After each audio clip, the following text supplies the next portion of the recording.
Pataasin ang iyong income o babaan ang expenses? Alin kaya ang mas maganda? Siyempre, ang sagot talaga sa tanong na yan ay pataasin ang iyong income. Panoorin mo ito hanggang dulo para malaman mo kung bakit. A. Ako si Mark Verey, ang iyong business chismis buddy.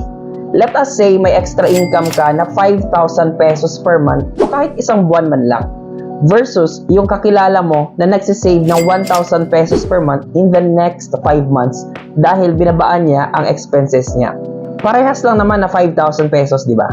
Pero bakit mas lamang ka pa din kung may extra income ka? Dahil sa importanteng rason na ito, nakapag-save ka ng time.